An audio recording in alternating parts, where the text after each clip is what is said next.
ధాన్యం రైతు గుండెల్లో మోంతా తుఫాను భీభత్సం సృష్టించింది. తుఫాను ప్రభావంతో వీచిన ఈదురు గాలులకు కోత దశకు చేరుకున్న పంట చేలు నేలకొరిగాయి. తుఫాను ప్రభావిత జిల్లాలలో ఎడతెరిపి లేకుండా కురుస్తున్న వర్షాలతో వరి కంకులు దెబ్బతింటూ ఉన్నాయి. డాక్టర్ బిఆర్ అంబేద్కర్ కోనసీమ జిల్లా అంతర్వేది వద్ద తీరాన్ని తాకిన ఈ తుఫాను ప్రభావం ఉమ్మడి ఉభయ గోదావరి జిల్లాలతో పాటు ఉత్తరాంధ్ర, కోస్తాంధ్ర జిల్లాలలో ఎక్కువగా ఉంటుందని అంచనా వేస్తున్నారు. తుఫాను తర్వాత 3 రోజులు కురిసే వర్షాల ప్రభావం రాష్ట్ర వ్యాప్తంగా 22 జిల్లాలలో పంటలపై ఉంటుందని చెబుతున్నారు.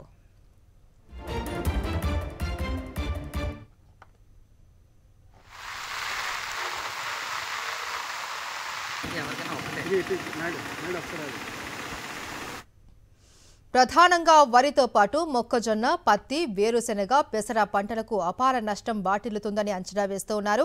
ఈ ఏడాది 72.87 లక్షల ఎకరాలలో ఖరీఫ్ సాగవగా అందులో 38.96 లక్షల ఎకరాలలో వరి పంట వేశారు. సాగైన వరి విస్తీర్ణంలో దాదాపు 31.14 లక్షల ఎకరాలు తుపాను ప్రభావిత జిల్లాల పరిధిలోనే ఉన్నాయి. ఇందులో సుమారు 15 లక్షల ఎకరాలలో పంట తీవ్ర ప్రభావానికి గురవుతుందని వ్యవసాయ శాఖ ముందస్తు అంచనా వేసింది. ఇతర పంటలన్నీ కలుపుకుంటే 20 లక్షల ఎకరాలలో పంటలపై తుఫాను ప్రభావం ఉంటుందని చెబుతున్నారు.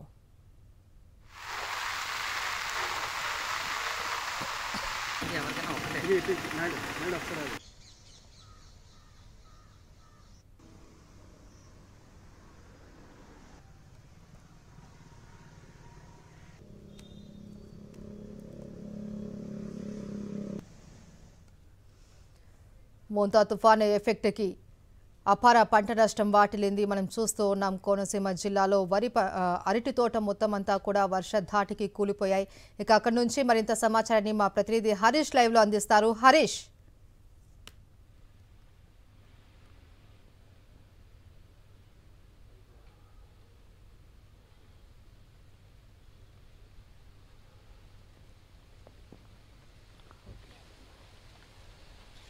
మోంతా తుఫాను ప్రభావంతో మొత్తం కోనసీమ జిల్లా అంతా కూడా అతలాకుతలమైందనే చెప్పాలి. అయితే తీరం దాటినా సరే ఏదైతే విధ్వంసం సృష్టిస్తుంది అనుకున్నారో అది కాస్త ప్రశాంతంగా జరిగిపోవడంతో మొత్తం జిల్లా వాసులంతా ఊపిరి పీల్చుకున్నారు. అయితే తుఫాను తీరం దాటంతో బలమైన గాలులు వీస్తున్నాయి. ముఖ్యంగా తీర ప్రాంతంలో 60 నుంచి 70 కిలోమీటర్ల మేర గాలులు వీస్తున్నాయి. దాని ప్రభావంతో అనేక చోట్ల అరటి తోటలు దెబ్బతింటున్నాయి.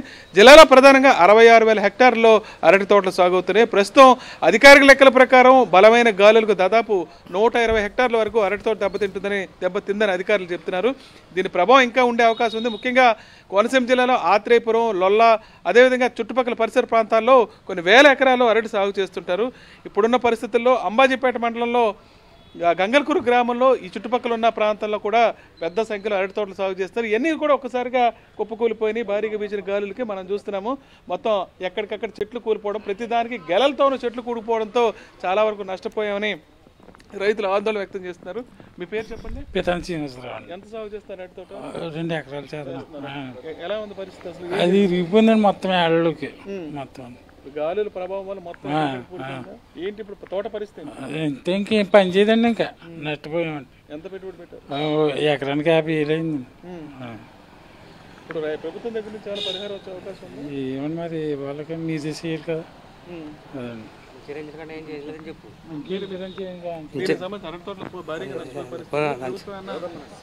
అరటి తోటకి ఇన్సూరెన్స్ కూడా చేయించలేదు నేను ఇంతవరకు. మేము అలా గాలి పెట్టింది పెట్టుబడి. ఇప్పుడు ప్రభుత్వం 35,000 రూపాయలు పరిహారం ఇస్తుంది అరటి తోటకి, అది అందే అవకాశం ఉందా? ఇంతవరకు ఎకరంలో మాకు నమ్మకం లేదండి. కానీ చుట్టుపక్కల వచ్చి ఎవరు కూడా రాసుకోలేదు, ఎవరు చెప్పలేదు కూడా. చెప్పలేదు, ఎవరు రాలేదు. ప్రాథమిక అంచనా కూడా ఎవరు అంచనా వల్లదండి మాకు. సాధారణంగా కోనసీమలో అరటి తోటలు ఈ బలమైన గాలికి ఇప్పుడు ప్రధానమైన పంట వరి, రెండోది కొబ్బరి, మూడోది అరటే పెద్ద ఎత్తున సాగు చేస్తారు. ఇప్పుడు అరటి తోటలు చాలా చోట్ల పడిపోయే పరిస్థితి ఏర్పడి చాలా చోట్ల పడిపోయినాయి కూడా. నా పేరు అరిగిల సోమేశ్వర సార్. నేను 5 ఎకరాలు చేస్తున్నాను సార్. 2,50,000 పెట్టుబడింది.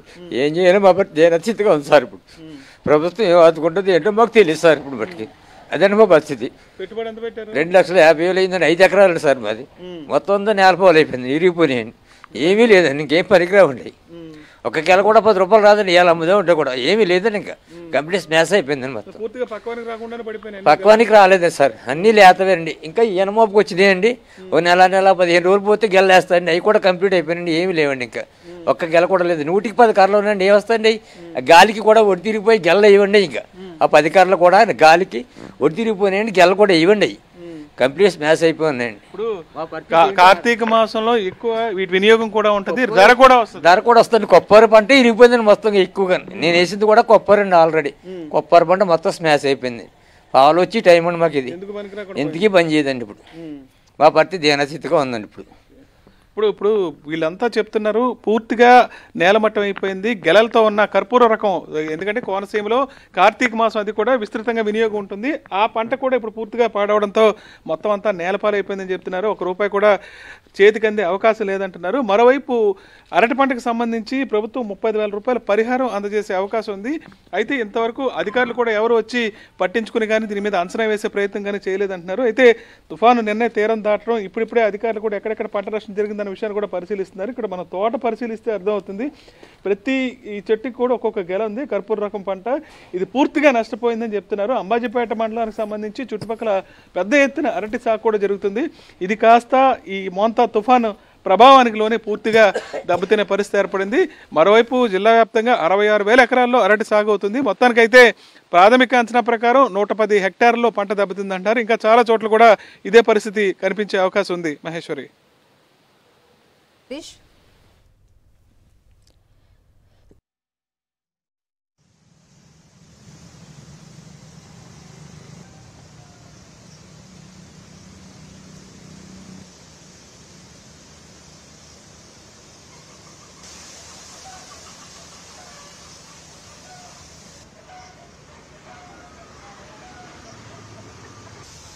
ధాన్యం రైతు గుండెల్లో మోంతా తుఫాను భీభత్సం సృష్టించింది.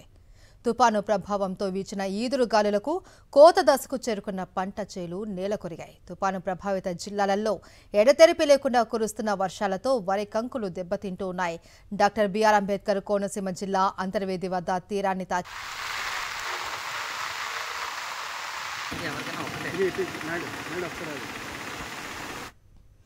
ప్రధానంగా